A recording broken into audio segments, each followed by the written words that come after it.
Paz do Senhor, meus irmãos. Vamos iniciar aqui mais uma aula. Terminar hoje o capítulo 27, beleza? Então a gente fez o capítulo 27 dos versículos 1 a 26.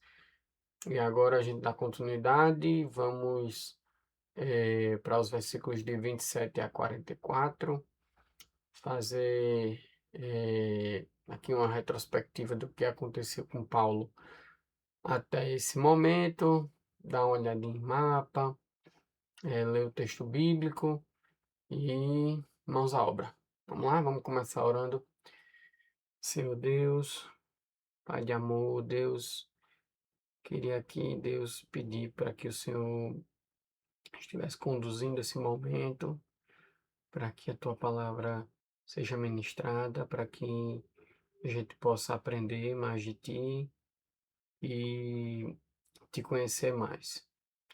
Nos conduz. Essa é minha oração em nome de Jesus. Amém. Amém. Vamos lá? Então, deixa eu colocar aqui, né? Como eu já tinha dito, Atos 27, dos versículos 27 a 44. A gente agora está no naufrágio propriamente dito, situação dramática que aconteceu com Paulo, relatada por Lucas. A riqueza de detalhes que Lucas traz é algo impressionante, né? As medidas que foram tomadas do ponto de vista de providências técnicas, náuticas, né? De procedimentos técnicos náuticos. Então, a gente vai retomando o que aconteceu e, ao mesmo tempo, a gente vai dar continuidade aqui daqui a pouquinho. Vamos embora, né? Então, vamos começando aqui. Paulinho, como foi que aconteceu essa situação de Paulo, ele ser enviado de Cesareia, estava preso lá, em direção à Itália, né? Vamos por parte. É, está tudo certinho, vamos embora. Então, o que aconteceu? O que é que Atos 26 ele nos diz? Existia um procurador chamado Festo, que ele tinha acabado de assumir a província da Judéia, certo? E nessa situação, a gente analisou na aula passada, mostrou onde é que ficava a província da Judéia, mapinha e tudo mais. E nesse contexto, ele assumindo ali a província da Judéia, tinha um preso que era Paulo, que o procurador anterior, Félix, que tinha sido deposto, deixou Paulo encarcerado, preso em Cesareia Marítima, tá bom? E aí, Festo, ele ouviu os acusadores de Paulo e já tinha ali decidido, diante de Paulo ter cidadania romana e ter apelado para César, que Paulo iria de fato para Roma. Só que Agripa, que era um rei, mas na verdade esse termo rei ele não é exatamente correto. Aqui a gente tem que entender que Agripa era um rei, mas era equivalente ao próprio procurador Festo. Ele tinha ali o governo da jurisdição das terras de Bazã, tá certo? Vou tentar mostrar o mapa aqui, mas não vai ser tão fidedigno, né? Vamos lá para o mapa. Então, assim, quando a gente olha aqui para as terras de Israel, né? Aqui Cesareia, Samaria, aqui Jerusalém, então aqui fica a Judéia, aqui fica as terras de Samaria, aqui fica as terras da Galileia, e aqui a parte transjordânica a gente tem nessa região mais ou menos aqui as terras de Bazã, tá certo? Então não ficou muito claro, esse mapa não é muito bom, mas a gente explicou no mapa passado tudo com todo detalhe, tá bom? Então vamos voltar aqui para a apresentação, que o foco da aula da gente hoje é outro. Vamos voltar aqui. Deixa eu ver aqui. Apresentação. Ok, vamos embora. Então, assim, Agripa, ele sabendo que Festo é um procurador romano, ele tinha acabado de assumir ali a província da Judéia, e Agripa ele era um governador, né, que era judeu, apesar de ser idumeu, que assim não tinha tanta liga, né, com o povo judaico, porque os idumeus eles foram convertidos eh, num tempo recente, né? Depois de Herodes o Grande, então, se eu não estiver enganado, então assim, os idumeus eles são descendentes de Isaú, né? Não de Jacó. Então, apesar de ele ser idumeu, Agripa era um governador judeu e para fins de questões ali de religiosas, culturais que envolviam o povo judeu, principalmente assim a partir do pai que esse aqui é o Agripa II, né? Chamaram de Agripa o Jovem, principalmente eh, a partir do Agripa I, que foi o pai do Agripa II, né? Eh, que a partir do Agripa I ele começa a ter ali a concessão pelo imperador Cláudio de inclusive nomear os sumos sacerdotes. Então, esses reis clientes, né, esses governadores clientes do Império Romano, eles tinham ali um papel também dentro do contexto das terras de Israel, terra prometida, de ser um consultor, né, de ser uma pessoa que opinava dentro de questões relacionadas aos judeus. Então, Festo, ele, procurador romano, não entendia tão bem dessas questões. eh, Ele recebe o rei Agripa ali logo no início do seu governo, na Judéia, e a Bíblia nos conta que Agripa com Berenice vai lá saudar Festo, né, dar as boas-vindas a Festo, e aí Festo conta para Agripa, olha, tem um preso que Félix deixou aqui que se chama Paulo. Aí Festo contou o que tinha já decidido sobre Paulo, e a Agripa pede para Festo para que fosse realizada uma audiência, aonde ali ele tivesse a oportunidade de ouvir Paulo e ali dar algum tipo de parecer, dar algum tipo de consultoria para Festo, né? E aí, isso o Festo concede essa oportunidade, é marcada essa audiência e Agripa ele dá oportunidade ali para que Paulo profira a sua defesa. Nesse contexto, Paulo ele escolhe contar o seu testemunho nessa defesa, né? Então, de uma maneira sucinta aqui, praticamente esse é o contexto de Atos 26, que antecede o que a gente vai discutir agora aqui, nessa aula. Nesse contexto, Paulo, ele começa a contar seu testemunho, fala que era um fariseu dos mais fervorosos, né, que perseguia cristãos, que pediu cartas aos principais sacerdotes de Jerusalém para encarcerar, para perseguir cristãos em Damasco, e que nessa oportunidade, na estrada para Damasco, ele tem a cristofania, ele ali tem um encontro com Jesus ressurreto, e aí Jesus diz: Saulo, Saulo, por que me persegues? E Paulo continua ali contando sua história para Agripa, da sua conversão, e chega um determinado momento que Festo, isso na audiência, né? E Festo ele interrompe Paulo e diz: Paulo, você deve estar ficando louco, né? Você deve estar se perdendo aí com as palavras. E Paulo, ele diz que não, que está falando pela luz do bom senso, né? E nesse momento Agripa, ele ironiza Paulo. A Bíblia nos conta que ele fala mais ou menos assim, que Paulo, mais um pouquinho, se você falar mais um pouquinho aí eu vou me converter.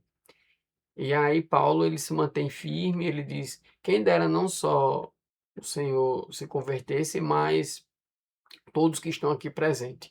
No final do capítulo 26, as pessoas começam a comentar, começam ali a discutir e entram num consenso, as pessoas que estão naquela audiência, que estão ouvindo Paulo proferir sua defesa, elas entram ali num consenso de que Paulo é de fato inocente, né, que nem pesaria sobre Paulo as acusações dos judeus para que ele fosse preso e nem tampouco que fosse morto. Então, Agripa ele se manifesta, ele ali eh, fala para Festo, a Bíblia nos conta, que ele diz, Festo, é o seguinte, se esse teu prisioneiro Paulo, ele não tivesse apelado para César, o meu parecer seria que ele fosse solto, né? E é muito importante, dentro do escopo geral do livro de Atos, esse relato de Lucas, porque deixa claro, né, deixa ali de maneira contundente e evidente que não existia nenhum crime a ser imputado contra Paulo, né, que Paulo estava sendo enviado para Roma, porque apelou para César, mas em razão de uma perseguição dos judeus, né? E não porque ali tivesse, não porque alguma autoridade romana imputou algum crime para Paulo, né? Que Paulo de fato era inocente. Então, isso a gente viu no capítulo 26, e aí no capítulo 27, aula passada, a gente já fez uma introdução dessa primeira parte da viagem de Paulo, né? Então vamos relembrar um pouco aqui também, e a gente vai para o mapinha agora, tá bom? Vamos embora aqui, vamos lá.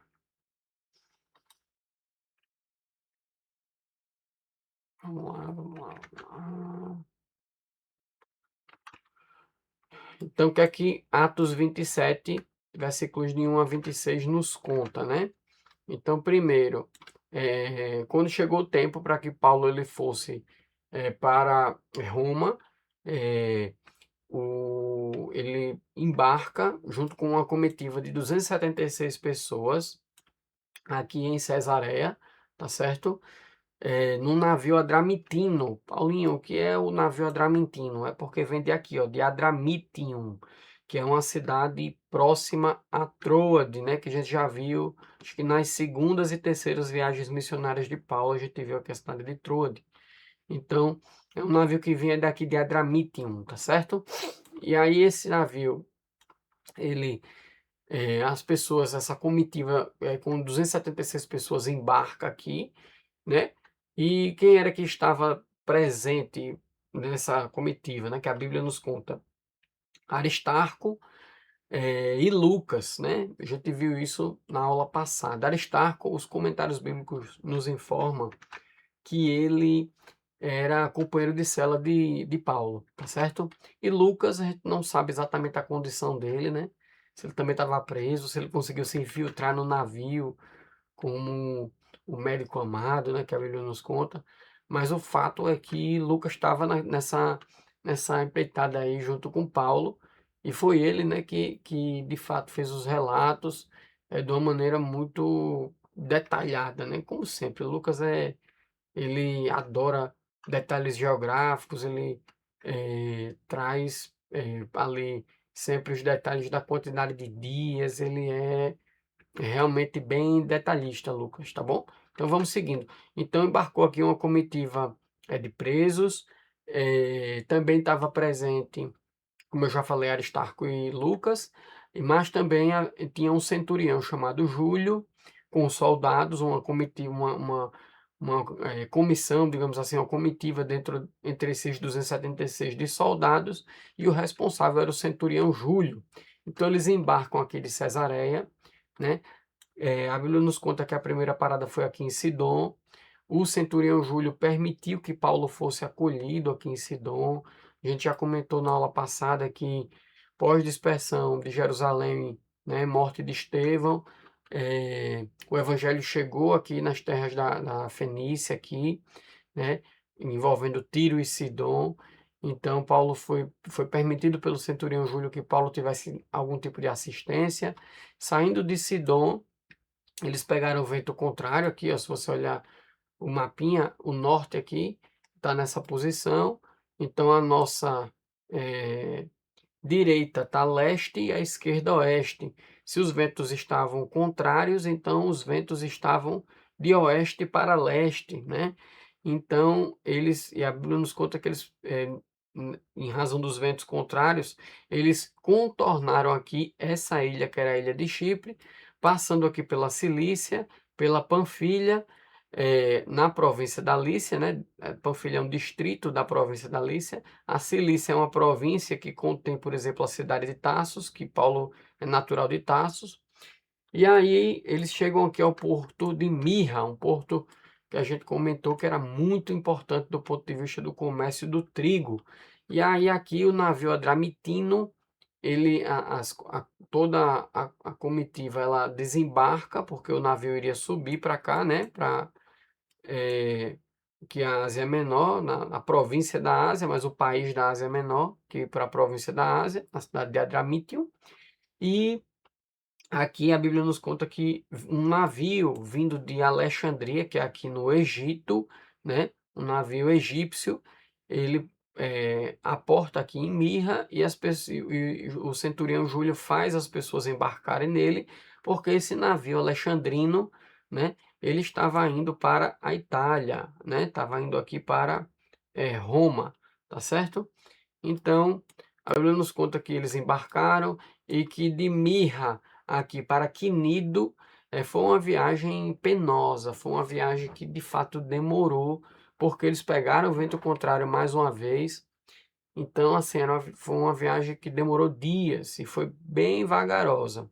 Quando eles chegaram aqui em Quinido, eles entenderam que não conseguiriam prosseguir aqui contra os ventos, né?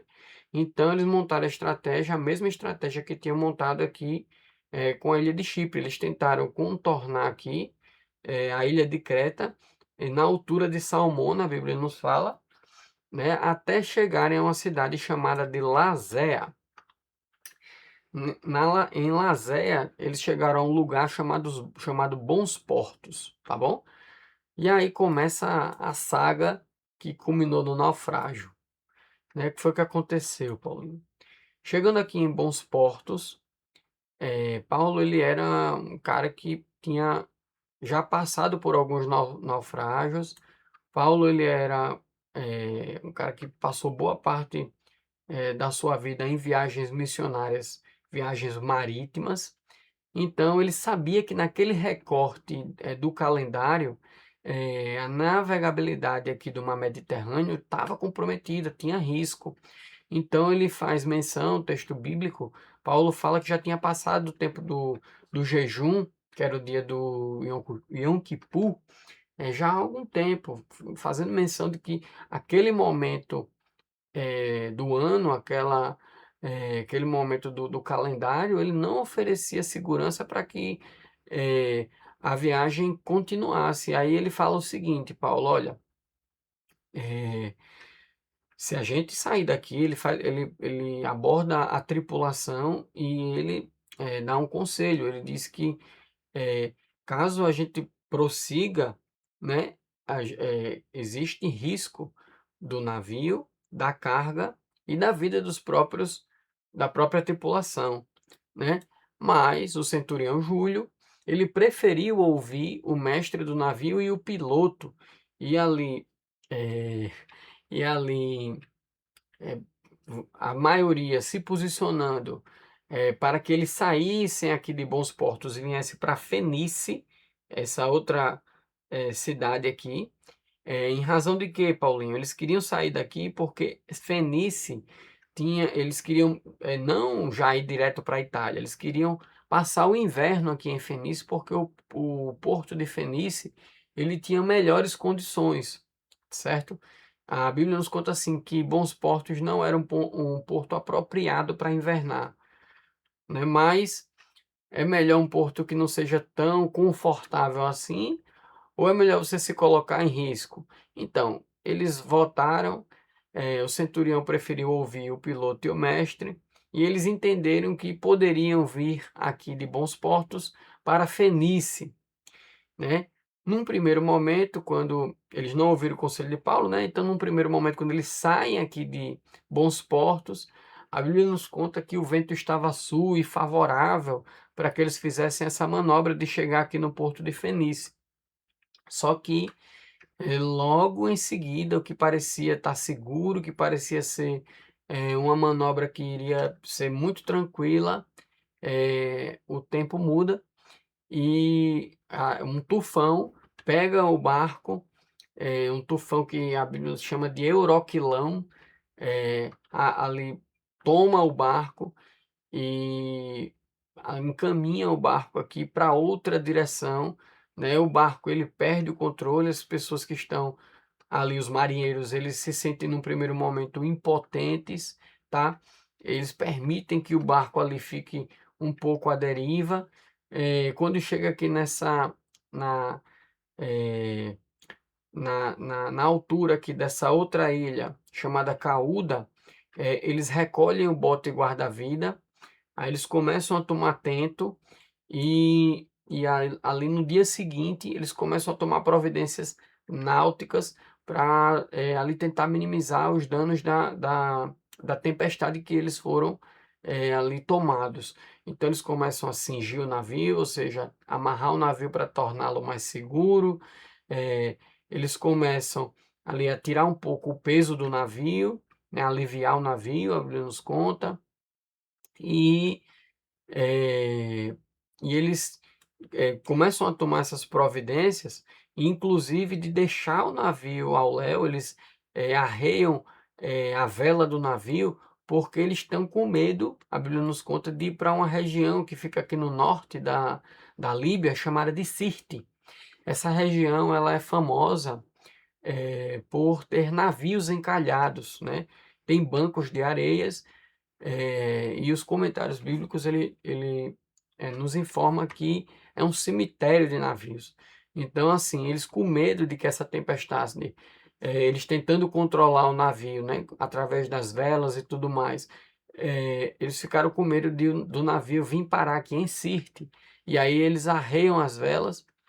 Ao terceiro dia, a Bíblia fala que eh, eles jogam a armação do navio fora, a gente não sabe exatamente o que é isso, e fala que assim, dias depois, né, eles não viam mais as estrelas, não viam mais o sol, e a forma de navegação daquela época era através das estrelas e do sol. Então, dissipou-se, a Bíblia fala, toda a esperança de algum tipo de salvamento, né, depois de alguns dias, né? Depois do terceiro, a Bíblia fala alguns dias. Então, ali naquele momento, a gente comentou na aula passada, sai de cena os marujos, sai de cena os marinheiros e entra em cena o pastor. E aí Paulo, ele começa ali a exercer, mesmo na condição de prisioneiro, liderança, né? Então Paulo, dentro daquele cenário de desesperança, né? Porque agora não só as pessoas não sabiam, não só eles estavam à deriva, né? Não só eles estavam ao léu, mas eles não sabiam também para onde estava indo. Não basta você não controlar o navio, né? Mas você, além de não controlar o navio, eles não sabiam para onde estava indo, porque tinham dias que eles não viam o céu e era a forma deles conseguirem se localizar. E aí, nesse cenário, Paulo ele toma a palavra e ele fala: olha, era necessário que vocês tivessem me ouvido desde a primeira vez, lá em Bons Portos, né? Quando Paulo tinha dado o conselho deles não saírem de lá. Paulo falava ali não por uma via sobrenatural, mas ele falava baseado no bom conselho, na prudência, baseado na sua experiência de que aquele cenário, do que naquele momento a navegação ela seria muito perigosa. Então, nesse cenário aqui, Paulo ele dá uma palavra de encorajamento para a tripulação. Ele diz: tenham bom ânimo, porque nenhuma vida aqui será perdida. E aí Paulo começa a contar: olha, ontem mesmo um anjo foi ao meu encontro e ele falou que esse barco, que o barco ele não vai ser salvo, mas que nenhuma vida aqui será perdida, né? e que é necessário que a gente vá ter que parar em uma ilha, né, que a gente vai dar aqui em uma ilha, né. Então Paulo ele traz uma palavra ali de encorajamento, traz uma palavra ali de bom ânimo, de consolo para aquela tripulação. E aí essa é a primeira intervenção, a gente sai um pouquinho do mapa, vamos voltar lá para os slides, tá? E vamos para cá, para a gente dar continuidade, tá bom? Vamos embora. Primeiramente, vamos dar uma lida no texto bíblico para a gente dar continuidade, tá bom? Vamos lá.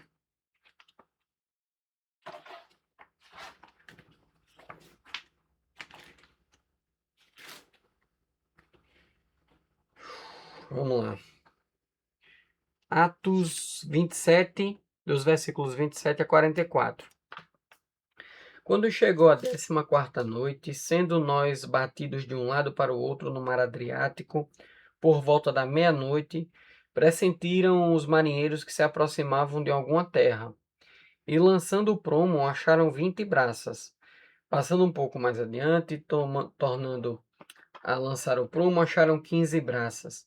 E receosos de que fôssemos atirados contra lugares rochosos, lançaram da popa 4 âncoras e oravam para que rompesse o dia.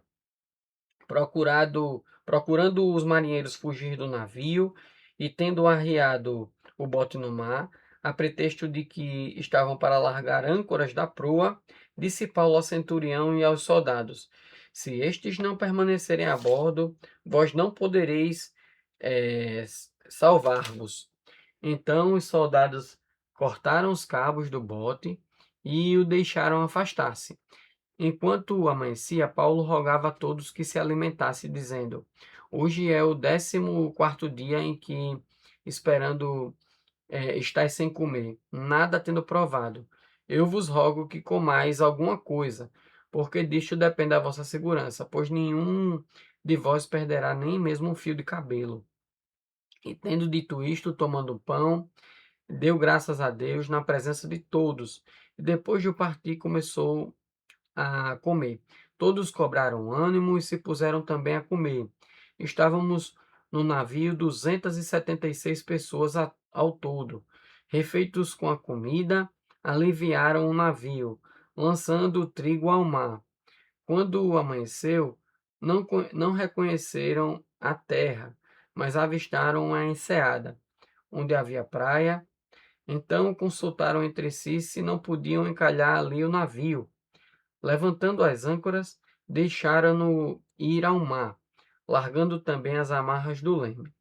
E alçando a vela de proa ao vento, dirigiram-se para a praia. Dando, porém, num lugar onde duas correntes se encontravam, encalharam ali o navio. A proa encravou-se e ficou imóvel, mas a popa se abria pela violência do mar. O parecer dos soldados era que matassem os presos, para que nenhum deles nadando fugisse. Mas o centurião, querendo salvar a Paulo, impediu-os de o fazer, e ordenou que os que soubessem nadar fossem os primeiros a lançassem ao mar e alcançar a terra, quanto aos demais que se salvassem, uns em tábuas e outros em destroços do navio. E foi assim que todos se salvaram em terra. Amém. Salvamento milagroso, Deus cumprindo aqui sua palavra para com Paulo, tá bom? Então vamos agora iniciar aqui, vou ter que mudar um pouquinho essa câmera, com deixa de observações, porque senão vai atrapalhar aqui. Vamos mudar um pouquinho essa câmera, vamos diminuir ela, tá? Vamos para cá um pouquinho, vamos lá, vamos para cá. Vai ter que diminuir ela aqui, acho que aqui já dá. Tá bom? Vamos embora.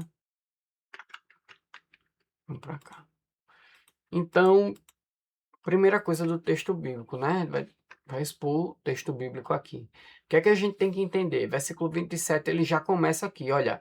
Quando chegou a 14ª noite, sendo nós batidos de um lado para o outro, no mar Adriático, por volta da meia-noite, pressentiram os marinheiros que se aproximavam de alguma terra. Pessoal, todo esse momento que eles saem de bons portos até o momento do versículo 27, são 14 dias, tá? São 14 dias que eles estão à deriva. É a 14ª noite. E o cenário agora do versículo 27 é que está à noite, meia-noite, né?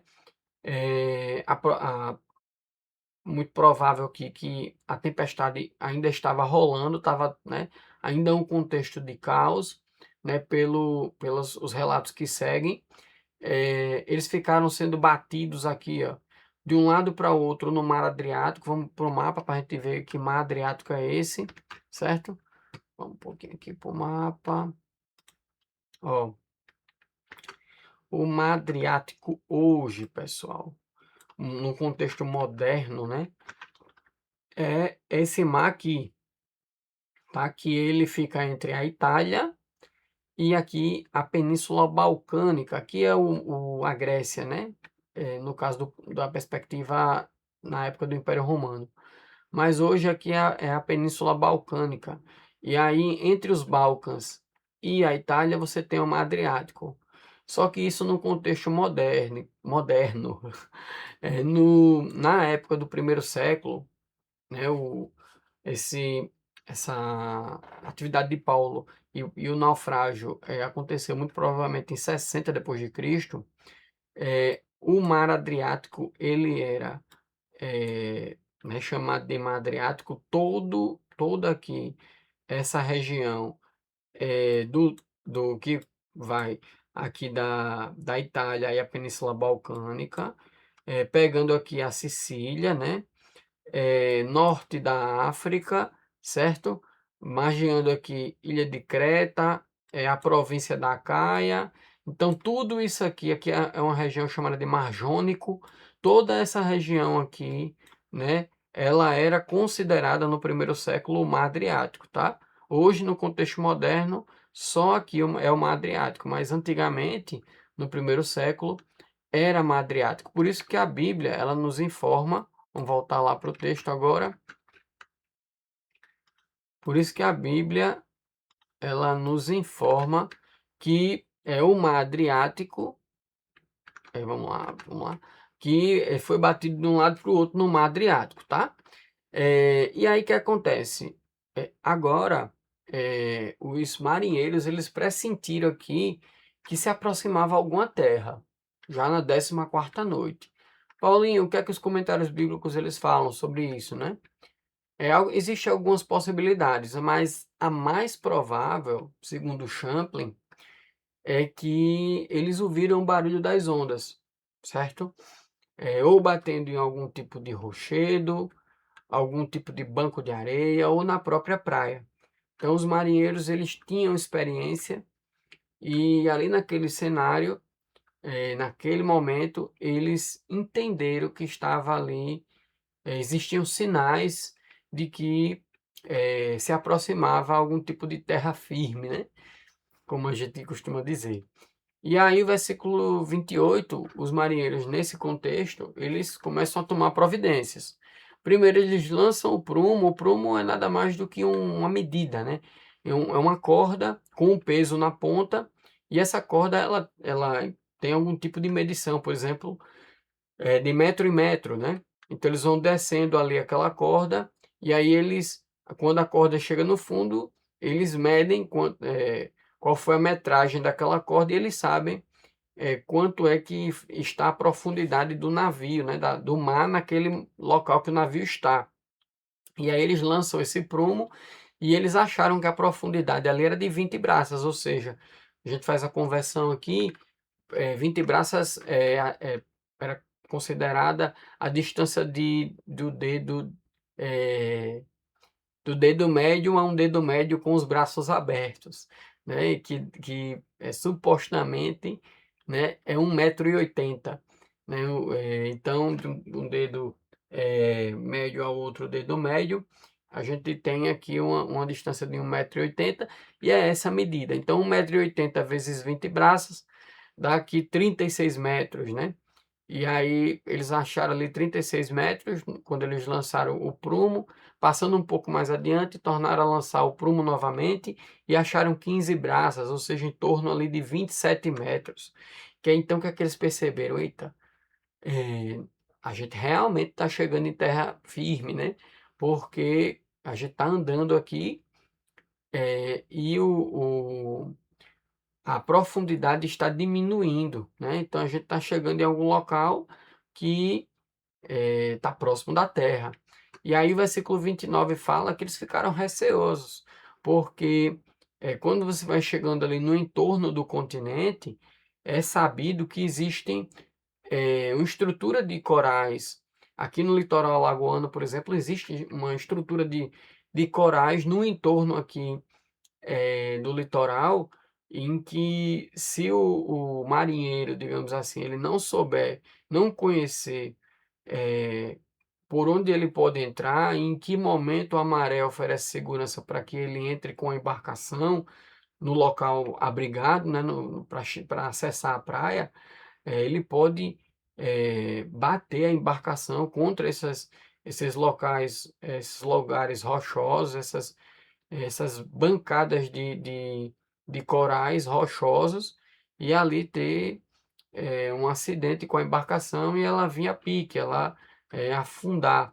Então eles ficaram, como estava à noite, ó, era meia-noite, estava à noite, eles viram que estavam chegando ali próximo do continente, então eles lançaram 4 âncoras de popa, né, para que retardasse a chegada deles no continente consideravelmente. E ali a Bíblia nos conta que eles oravam para que rompesse o dia. Os comentários bíblicos nos informam que esse oravam para romper o dia não era necessariamente numa perspectiva cristã para o nosso Deus, único e verdadeiro, né? Essa perspectiva era tipo assim, na esperança de que rompesse o dia, tá? Então, assim, ali você tinha uma tripulação de presos romanos, pessoas muito provavelmente com uma cultura ali helenística, pagã, grega, de vários tipos de deuses diferentes. Então, não é razoável pensar que eles ali estavam num movimento de oração da maneira que a gente conhece, né, como cristão, tá certo? Não era ali uma tripulação cristã, né? Por exceção de Lucas, Paulo e Aristarco, que a Bíblia nos fala. Os demais a gente não tem certeza. Então, esse contexto aqui era muito mais a perspectiva de ter luz do dia para que para que os marinheiros pudessem tomar alguma decisão mais acertada, tá bom? E aí a Bíblia continua aqui, a gente agora começa na mensagem propriamente dita ali, são informações mais de contexto, e aí a gente vai para os versículos agora de 30 a 44. Vamos seguindo aí, né? Vamos lá. Vamos lá. Paulinho, o que é que acontece? Autopreservação, vou salvar-me, egoísmo. O versículo 30 fala o seguinte: procurando os marinheiros fugir do navio e tendo arriado o bote no mar, a pretexto de que estavam para largar a âncoras da proa. Então, o que acontece? Os marinheiros, ali ainda no período noturno, né? 14 dias no mar. Eu até esqueci de dizer. O que segue, a partir do versículo 28 em diante, são 5 horas, né? Até amanhecer, quando acontece o naufrágio. Então, de Bons Portos até o versículo 27 são 14 dias, né? 14 noites. E a partir de agora, do 27 até terminar aqui o capítulo, do versículo 27 a terminar, até terminar o versículo 44, são 5 horas, digamos assim. Mas vamos lá, versículo 30 aqui.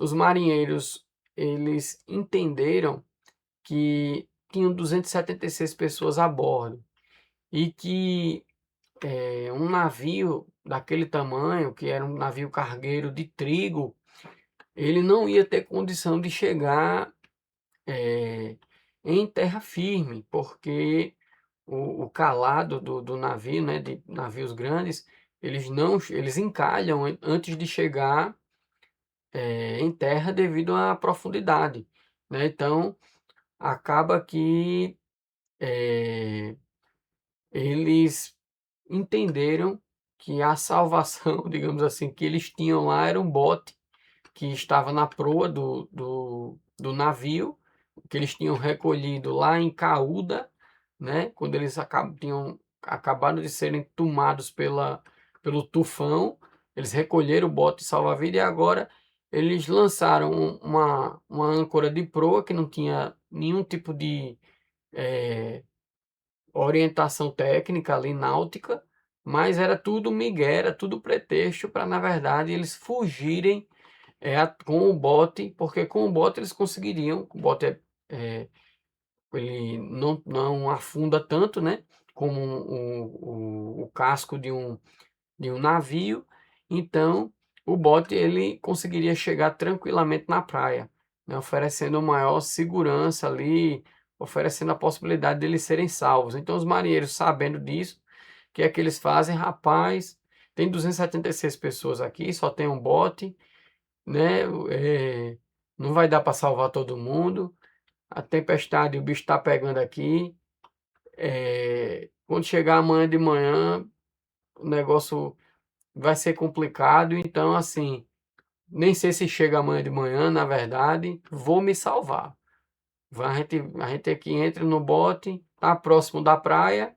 A gente não sabe exatamente, mas a gente tá vendo, tá sentindo aqui que o vento está soprando em direção ao continente, né? Até por isso eles amarram as âncoras de popa, as quatro, e aí eles botam o bote no mar, que era a esperança ali de salvamento, já que eles estavam próximo da costa, do continente, né? Mas vamos pegar o pano de fundo disso, né?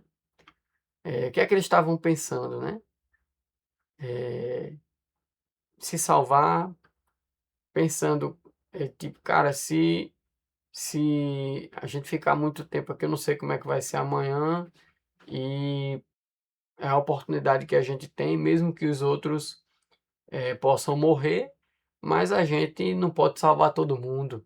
Então, aquele sentimento de egoísmo, autopreservação, e aí trazendo para a vida da gente, né? Será que às vezes a gente, dentro do nosso contexto, da nossa vida, a gente muitas vezes não está agindo dessa forma, de uma maneira egoísta, né? Pensando na gente mesmo, né? Então a gente, de repente, é a pessoa mais preparada, mais técnica, a que está ali com melhor condição para salvar os demais, para tomar providências, e aí a gente pensa na gente, né? E o outro é que, é, que ali se dê mal, né? E a gente tem aquele sentimento egoísta muitas vezes, né? Então, será que muitas vezes a gente não age como esses marinheiros, né, de uma maneira egoísta? A gente pensa na gente e toma atitudes que acaba ali salvando a gente, mas de uma maneira geral, fazendo com que os outros sejam ali desprestigiados, venham a ter problemas e, inclusive nesse cenário aqui, eles tinham grande probabilidade de morrer, né? Porque até agora, se a gente for observar, foram tomadas muitas medidas aqui, muitas providências técnicas, né, que somente o marinheiro ele poderia fazer. Eles cingiram o navio e alivia o navio para cá. Então eles sabiam exatamente, lança agora a âncora de polpa. Então eles sabiam o que estavam fazendo, né, e queriam abdicar disso tudo em razão de se salvarem. Mas Paulo agora faz sua segunda intervenção. O versículo 31 ele nos fala que Paulo, ele observando isso, né? Ele disse ao centurião e aos soldados: olha, se os marinheiros fugirem, ninguém aqui vai poder ser salvo, né? Então, Paulo ele estava observando o que estava acontecendo e ele ali aborda o centurião e os soldados tomam uma medida aqui bem radical e eles cortam os cabos do bote, né? E o bote começa a se afastar e eles perdem o bote, né? A gente não sabe exatamente o que aconteceu, mas por que motivo, né, os soldados eles não só restringiram a saída dos marinheiros e assim, e eles precisaram ter que abdicar da melhor esperança de salvamento que eles tinham ali, que era o bote, né, assim que amanhecesse. Então, mas enfim, eles tomaram essa medida precipitada, radical, e foi embora ali o bote, que era uma das esperanças mais palpáveis, mais tangíveis de salvamento. Eh, uma outra reflexão aqui. Paulinho, é o seguinte, será que Paulo, ele ali não faltou fé, não faltou confiança em Deus quando ele pede para que o centurião e os soldados eles, façam algum tipo de intervenção, quando os marinheiros tentam fugir, né. Então assim, pessoal, é o seguinte, né, não é porque Paulo, ele recebeu ali, uma intervenção, ele recebeu ali um uma visita de um anjo que prometeu que, nenhuma pessoa ali a bordo, iria morrer, que todos seriam salvos, que, Paulo isso excluiria, que ele agisse com prudência, que ele agisse com bom senso. Então a gente tem que entender que, confiar em Deus e naquilo que Deus tem de propósito para a nossa vida, naquilo que Deus confirma no nosso coração, não exclui que a gente haja com bom senso. Então, assim, não é porque, não, então quer dizer que Paulo aqui ele deveria dizer: "Ó, podem ir embora que Deus vai salvar a gen", não, Paulo, ele, pelo contrário, ele alinhou aquilo que Deus tinha prometido ao que, agora, lhe parecia mais prudente, que era as pessoas mais preparadas tecnicamente, não saírem daquele navio, né. Então para, que todos pudessem se salvar. Então, entendam que o bom proceder, a prudência, ela não exclui aqui o sobrenatural do Senhor, tá bom? Que foi revelado para Paulo através do anjo. Então vamos prosseguir aqui após esse cenário. Lembrando que essa foi a segunda intervenção de Paulo, né? A primeira foi aquela que ele, no momento de desesperança da tripulação, ele pede para que eles tenham bom ânimo, coragem e que todos seriam salvos. E agora ele ali, dentro de uma perspectiva de bom senso, aborda ali o centurião e os soldados para que todos permanecessem juntos, né? Aqui, ó, bem legal, pedi para fazer na inteligência artificial, aqui, marinheiros, né, prisioneiros, o centurião, os soldados romanos e um botezinho aqui de proa, né, que era o bote com esperança que oferecia ali esperança de salvamento e que seria utilizado pelos marinheiros que tentaram ali ludibriar, a tripulação como um todo para poder, tentarem se salvar, né. Então, bem legal. Vamos para cá, seguindo aqui no texto bíblico. Terceira intervenção de Paulo, né, versículo 33: "Enquanto amanhecia", ó, então agora já não estava mais à noite, já estava amanhecendo, tá bom? Paulo rogava a todos, Paulo mais uma vez ali, na condição de estar, liderando, de estar trazendo ali uma palavra, mesmo na condição de prisioneiro, para as pessoas, ele rogava a todos que se alimentassem, dizendo: "Hoje é o 14º dia em que esperando, estás sem comer, nada tendo provado. Pessoal, é o seguinte, quando a gente vai para Champlin aqui, ele nos informa que não é que as pessoas estavam sem comer durante 14 dias, tá? Mas é que eles não comiam de maneira formal nas refeições do cotidiano. Obviamente, em razão daquela tempestade, desesperança, daquele cenário de desorganização, né, o barco sendo batido de um lado para o outro. Então, assim, eles comiam ali esporadicamente, mas não era o suficiente para se manterem plenos, tá bom? Então, quando a Bíblia fala que, né, nesse discurso de Paulo, que se alimentem, é porque eles precisavam comer de maneira mais ali efetiva, uma alimentação que de fato viesse a nutri-los ali. Então, Paulo ele faz esse apelo ali, né, já num terceiro momento, solicitando as pessoas que comessem, né? E aí ele continua no 34, com mais alguma coisa, porque disto depende a vossa segurança. Pois nenhum de vós perderá nem mesmo o fio do cabelo. Parecia que Paulo já sabia de fato que as pessoas ali teriam que ter força, né, para aguentar o que estava por vir e que na verdade era um naufrágio. Perdão, versículo 35. Tendo dito isto, tomando um pão, deu graças a Deus na presença de todos e depois do partir começou a comer, né?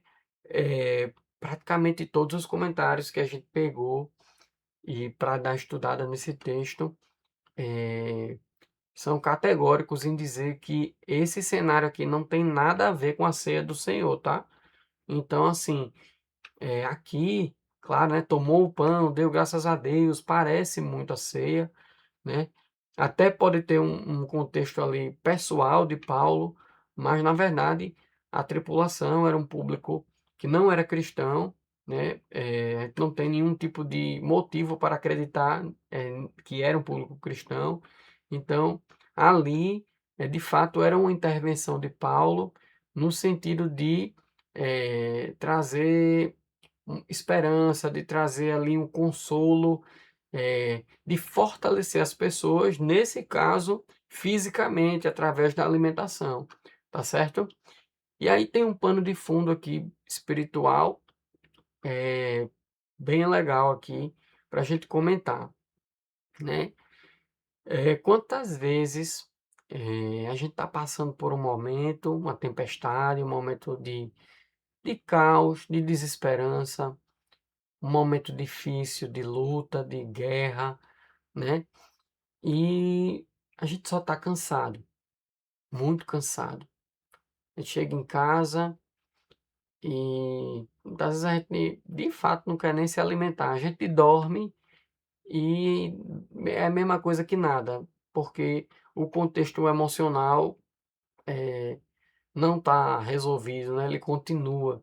Então a gente não sabe o que fazer e, e a gente só está cansado, a gente só quer ficar quietinho, a gente não quer se alimentar, né? A gente, claro que aqui o contexto do que Paulo fala é uma alimentação física, mas para a gente cristão, a gente sabe da importância de se alimentar do Senhor, da gente estar orando, da gente estar conhecendo cada vez mais o Senhor. E às vezes a gente está tão quietinho. Eu amo estudar a Bíblia, mas quando a gente tá fraquinho ali, a gente tá tão abatido nos problemas da vida, e a gente muitas vezes não tem nem força para a gente se alimentar. Mas o que Paulo está dizendo aqui para a gente, se alimentem, né? Porque disto depende a vossa segurança, depende a gente se alimentar do Senhor, é disso que depende a nossa segurança, né? Da gente não cair, da gente não dar brecha. Então, Paulinho, mas a gente não vai fazer, a gente não vai estudar a Bíblia ou orar da forma que a gente faria se a gente tivesse pleno ali, se a gente tivesse com todo o vigor, né? Se a gente não tivesse passando por essa tempestade. Pois é, meu irmão, mas Deus conhece seu coração. É assim mesmo que Deus quer, né? Deus, ele quer forjar a gente, ele quer que a gente, mesmo na tempestade, a gente continue ali perseverando, né? A gente continue firme com ele, né? E aquilo que você conseguir oferecer de melhor para o Senhor, mesmo na tempestade, Deus ele está vendo. Deus ele conhece a gente, ele sabe. Deus ele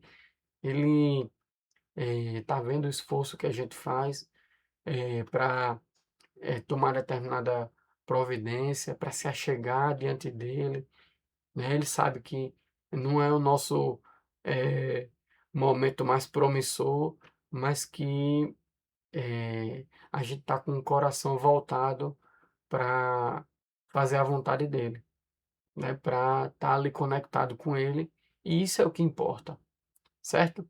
Então, Paulo aqui, ele foi muito feliz, né? Ele, olha, se alimentem aqui numa perspectiva física, mas numa perspectiva espiritual, a gente tem a necessidade de se alimentar do Senhor, e ainda mais na tempestade, né? Para que a gente se mantenha firme, forte e, como Paulo disse aqui, seguro, né? E aí, Paulo, depois que deu graças, partiu o pão, o texto segue, versículo 36, ele fala o seguinte: todos cobraram ânimo, ou seja, se recuperaram, né? E puseram também a comer, né? Então eles se recuperaram ali emocionalmente com o discurso de Paulo, eles viram Paulo comendo e dando graças a Deus, né? Agradecendo a Deus, e aí eles se puseram também a comer, e ali estava 276 pessoas, como a gente já tinha dito. E aí, versículo 38 fala: refeitos com a comida, ou seja, agora já saciados, né? Depois de comerem, eles aliviaram o navio, lançando trigo ao mar. Paulinho, por que eles aliviaram o navio? Porque se você tira o peso do navio, né? Se você tira a carga, o navio, obviamente, ele vai ter uma flutuabilidade maior. E o que é que acontece? Eles não tinham mais o bote salva-vida, o barco salva-vida, né? Eles tinham já mandado o barco salva-vida ir embora, né? Os soldados, naquele episódio dos marinheiros que tentaram fugir, eles mandaram o barco ir embora. Então, qual era a estratégia agora? O versículo 39 nos informa. Já estava amanhecendo, né, quando Paulo deu graças, e agora no versículo 39 amanheceu. E aí não reconheceram terra, eles já estavam vendo, né? Paulinho, como é que eles não reconheceram a terra? Eles não sabiam qual era o local físico, mas eles viram a enseada, eles sabiam que ali era praia, mas eles não sabiam qual era o território ali, qual era qual era o continente ao qual eles estavam se aproximando. Então, eles consultaram entre si se não podiam encalhar ali o navio. Não tinha outra opção, né? Eles não podiam, eles tinham que livrar das rochas, dos arrecifes, dos corais, para que o barco não naufragasse, não viesse a pique, né? Eles não tinham mais o bote, então eles tinham que agora ter a estratégia de se aproximar o máximo possível de algum banco de areia, que seria o mais próximo da praia possível, para dali eles tentarem ir nadando até a praia, né? Então esse era o contexto aqui do versículo até o versículo 39. Vamos dar uma olhadinha aqui no mapa, porque a gente tem um- uma perspectiva melhor no Google Earth, né? Vamos dar uma olhadinha aqui. A gente tem algumas informações do ponto de vista arqueológico. Aqui, ó, só para vocês verem, aqui é a ilha de Creta, né? Onde eles foram tomados pelo tufão, e aí aqui eles estavam querendo evitar Sirte aqui, ó, mas a região seria no mar aqui, então eles queriam evitar chegar em Sirte e já estavam por aqui, na ilha de fato de Malta, tá bom? Aí, o que é que a gente tem do ponto de vista arqueológico e comentários bíblicos? Que eles não conseguiram, eles marinheiros experientes, eles muito provavelmente sabiam que aqui, esse porto, que era o porto de Valeta, ele era um porto conhecido dos marinheiros. Mas, muito provavelmente, eles não conheceram, a ilha de Malta e não identificaram, não reconheceram qual era a terra, porque não estava aqui de frente ao porto de Valletta, né? Eles não estavam chegando. O local provável era aqui, por aqui, ó, né? Onde o barco teria encalhado seria exatamente aqui, nessa ilha, nessa ilhotinha aqui, né? Da ilha de Malta. A ilha de Malta é todo, né? Todo o complexo aqui. E aqui seria o local onde teria acontecido o naufrágio. Inclusive, tem uma estátua aqui de Paulo, né? Deixa eu até botar aqui para a gente ver a foto. Ó, tem uma estátua aqui de Paulo, né? Nessa ilhotinha. Vamos voltar aqui. Então seria por aqui que teria encalhado. Aqui chama São Paulo Bay, né? É o local mais tradicional. Tem registros arqueológicos aqui de âncoras, que a gente vai ver no versículo 40 daqui a pouquinho, que as âncoras elas foram cortadas. E aí existem registros arqueológicos de âncoras egípcias, porque o navio ele era alexandrino, era um navio egípcio, achados por aqui, ó. Então, eh, tem relação, né, com artefatos também, então tem relação com esse naufrágio, mas é o local mais, digamos assim, que é mais provável, onde o navio teria encalhado, seria por aqui, tá certo? Então vamos ver será que a gente consegue aqui ver uma perspectiva 3D da ilha, né? Bem legal. Vamos embora, vamos voltar aqui para o nosso, para nossa aulinha, né? Para nossa aula. Vamos lá.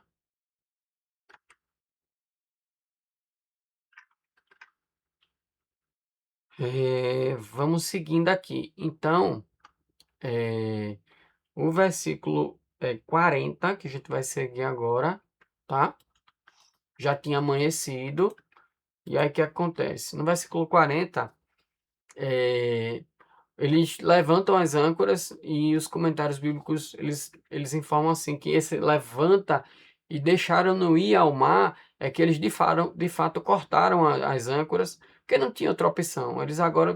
Eles tinham que chegar em terra firme e largaram também as amarras do leme. Então o leme, quando o navio ele fica ancorado, esse leme dos barcos do século I, eles são laterais. Ele não é o leme que a gente conhece dos barcos de hoje, que fica na proa, né? Minto, na popa. Eles eram laterais, eram dois remos laterais. E aí quando o navio é ancorado, esses lemes eles são retirados. E aí agora que o navio ele foi levantado âncora, né? Na verdade a âncora ela foi ali cortada, esse é o mais provável que aconteceu. Eles desamarram o leme, colocam o leme na água para dar a direção, e aí essa vela de proa, aqui não é a vela principal do navio, né? Esqueci aqui o termo grego, mas essa vela aqui, ela era uma vela que ficava, era uma vela que ela não tinha a mesma força da vela principal do navio, e ela ficava na proa. E por que, Paulinho, isso? Para que o navio, quando ele encalhasse, ele não tivesse uma colisão com o banco de areia de maneira muito agressiva, muito ali, eh, muito danosa para o navio. Então eles queriam chegar ao continente e encalhar o navio de uma forma mais lenta, digamos assim. Por isso eles colocaram uma vela que não oferecia tanta velocidade assim, certo? 41 segue aqui, dando, porém, num lugar onde duas correntes se encontravam, encalharam ali o navio. Então eles conseguiram encalhar o navio da forma que tinham planejado, em um banco de areia. A proa encravou-se e ficou imóvel, só que quando a gente vai estudar, a gente, no ensaio de James Smith, que é relatado por Champlin, o local ali provável do encalhamento do navio e naufrágio era o local que não era areia arenosa ali, o local, ele era argilosa. Então, assim, muito provavelmente o navio, quando ele encalhou, ele ficou ali imóvel, né? Ele ficou ali de uma maneira rígida dentro daquela estrutura argilosa. E isso favoreceu para que, num cenário de tempestade, de mar revolto, que era o cenário que eles estavam envolvidos, o barco ficou de maneira fixa e imóvel, e as ondas começaram a bater de maneira violenta na proa, minto, na popa do navio, na parte de trás do navio, e ali começou a despedaçar, a quebrar o navio. Os soldados, observando essa situação, né, demonstraram toda a sua ingratidão, né, e aí eles ali eram do parecer de que matassem todos os presos para que nenhum deles pudessem nadar fugindo, né? Então a gente consegue entender que eles já estavam próximos da praia. Esse era o cenário. Então, assim, um movimento de muita ingratidão, né? Porque dentro desses 14 dias ali, Paulo, que era um dos presos, ele psicologicamente,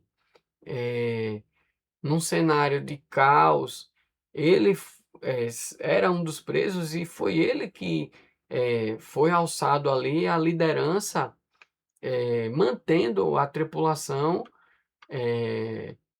com esperança de que haveria salvamento, né?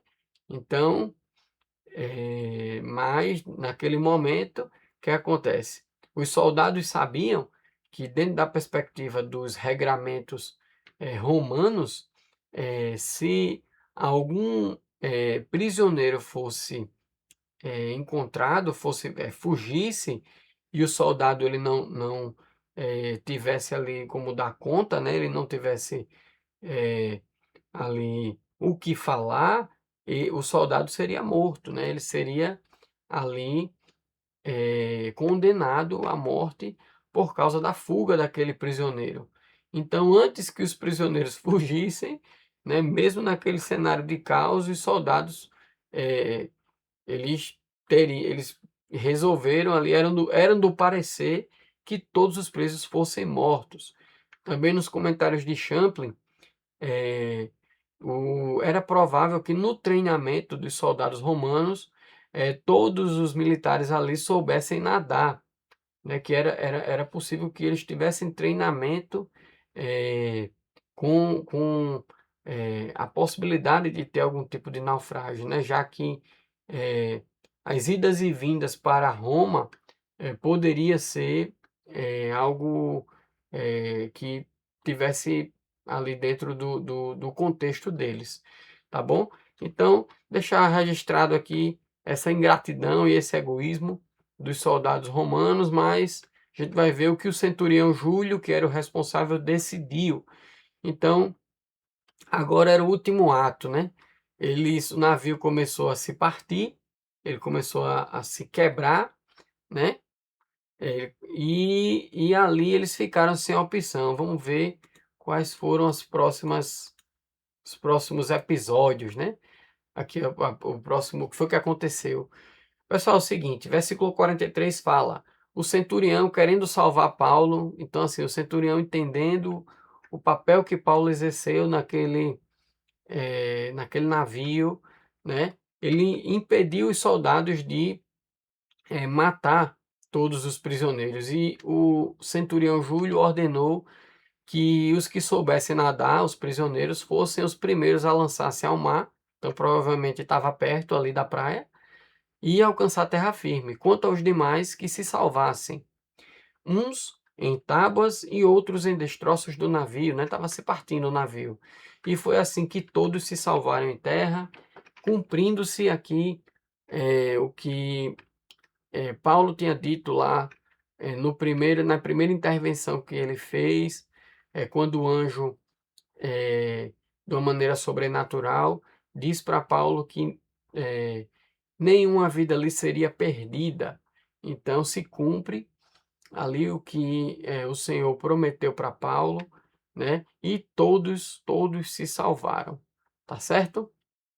Então vamos seguindo agora aqui para algumas aplicações, né? A primeira aqui que eu achei bem legal. Tem um texto de John Stott, no livro dele, de A Mensagem de Atos, que fala o seguinte: Paulo combinava a espiritualidade e o bom senso, a fé e as obras. Ele acreditava que Deus cumpriria suas promessas. A sua confiança e santidade não impediram de ver que o navio não deveria se arriscar no começo do inverno. Paulo deu um conselho lá quando estava em bons portos, né? Ou que não se podia permitir que os marinheiros fugissem. Por quê? Porque eram as pessoas mais preparadas tecnicamente para salvar o navio, digamos assim. Ou que a tripulação e os passageiros que estavam fraquíssimos por não se alimentar direito precisavam comer para sobreviver.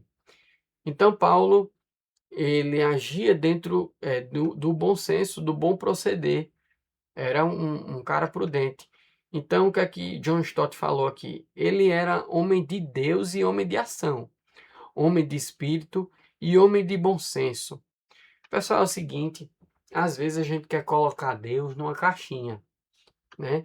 Deus tem que agir assim, tem que agir assado. Então a gente tem que entender que Deus ele é o Criador, que a gente é criatura. E que Deus ele não tem limites para a forma que ele quer agir, ele age da forma que ele quiser. Então, quando ele quis agir, quando Deus quis agir de maneira sobrenatural, ele mandou um anjo lá, né, para dizer a Paulo, relembrar a Paulo que ele já tinha dito, né, para Paulo lá em Atos 23:11, se eu não estiver enganado, o Senhor disse a Paulo que, como ele deu testemunho de Paulo em Jerusalém, haveria dele fazer em Roma também. Então, quando Deus quer agir de maneira sobrenatural, ele age. E quando Deus ele quer agir através do bom proceder, ele também age. Então, Paulo, ele toma ali algumas medidas de acordo com o bom proceder, e é isso aí, pessoal. Então, Deus age da forma que Ele quiser e pronto, certo? Deus não tem limites, Deus não tem barreiras, Deus ele faz o que Ele quer. E a gente, como criatura, a gente não deve achar que o Senhor ele pode tipo, ter algum tipo de limite, tá bom? E, na verdade, uma coisa se alinha com a outra. Então, a Bíblia, né, revelada, a revelação do Senhor, bíblica, ela nos oferece subsídio para que a gente haja com bom senso, de acordo com o conselho do Senhor. Mas se Deus quiser também mandar um anjo, né, se ele quiser nos oferecer, se o Senhor quiser nos oferecer experiências sobrenaturais que revelem ali o bom proceder dele, também ele pode fazer da forma que ele quiser, tá certo? Então, achei muito interessante essa, esse texto que John Stott trouxe aqui para a gente, tá ok? Vamos seguindo aqui.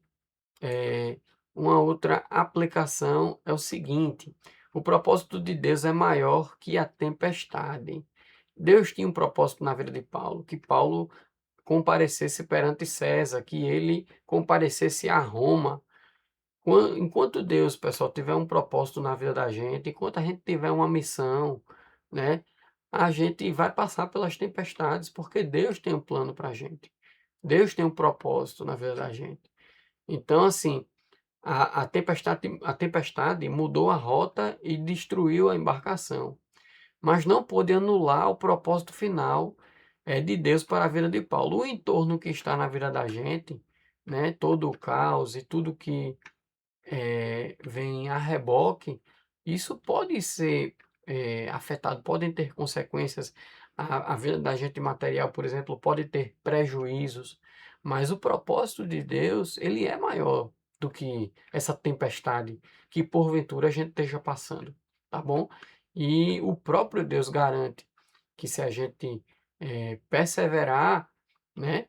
Se a gente deixar que Ele cumpra o propósito dele na vida da gente, se a gente se colocar nessa condição de servo, de dependência dele, ele vai cumprir o propósito dele, né? Não, a hora e o tempo é ele quem diz, né? E não importa qual é a tempestade. Se houver um propósito, no caso aqui de Paulo era que um parecer perante César, a gente vai passar essa tempestade e Deus vai levar a vida da gente para o lugar aonde Ele quer que a gente dê testemunho sobre Ele. Amém? Então, achei bem legal também. E aqui, por fim, salvos, nem que seja através dos destroços, né? Então, Deus ele tinha prometido salvar as pessoas que estavam ali naquele navio, né? Mas não prometeu salvar o navio. Às vezes o livramento de Deus, ele não evita o impacto, né? Gera consequências, né? Mas ele nos dá forças para flutuar e vencer, né? Então, teve gente ali no navio, como o centurião Júlio tinha falado, que foi nadando, né? Mas teve gente que, ou por não saber nadar, né? Ou por qualquer outro motivo, por estar mais fraco, chegou e foi salvo daquele jeito, né, nos destroços, né? E quantas vezes a gente também está nesse contexto, né, de tempestade, de cansaço, e assim, o que Deus prometeu, que é nos salvar, né, que é nos acolher, nos livrar, isso vai ser cumprido, mas muitas vezes a gente vai chegar ali destruído, nos destroços, a gente vai chegar no pó, né? Porque Deus ele está nos forjando. Então, a gente tem que entender que ele vai nos dar força para flutuar e vencer, né? O pastor Léo ele diz assim, a gente vê ali o tamanho do obstáculo, mas o pastor Léo, ele, que da Igreja Batista Betel, ele fala o seguinte, que Deus ele se responsabiliza, né? Então, a tempestade está ali rolando. Deus ele já prometeu que ele vai estar com a gente. Mas muitas vezes a gente quer que venha um navio junto com a gente, né? A gente quer um aparato, a gente quer uma estrutura, né? E Deus ele prometeu que assim que vai salvar a gente. Agora, a condição muitas vezes a gente vai chegar lá só flutuando. Beleza? Mas Deus nos promete que vai estar com a gente, que vai nos salvar e que Ele se responsabiliza. E Mateus 24:13 confirma isso. Diz o seguinte: aquele que perseverar até o fim será salvo. Então, era essa a palavra que a gente tinha. Que Deus abençoe a vida de vocês. Essa palavra falou muito ao meu coração. A gente pega o texto de Atos 27, eu já tinha acho que comentado isso na outra aula e muitas informações geográficas, muitas informações até de procedimentos técnicos náuticos e eh, a gente muitas vezes acha que não tem um pano de fundo ali espiritual, cristão, de reflexão, de aplicação, mas, cara, a palavra de Deus ela é viva, verdadeira e ela fala. Então, Deus falou muito ao meu coração, espero que também tenha falado a vida de vocês, que Deus abençoe, né? Vamos encerrando aqui, que esse vídeo eu acho que já ficou muito longo, mas acredito que a aula foi bem legal. Deus abençoe. Amém.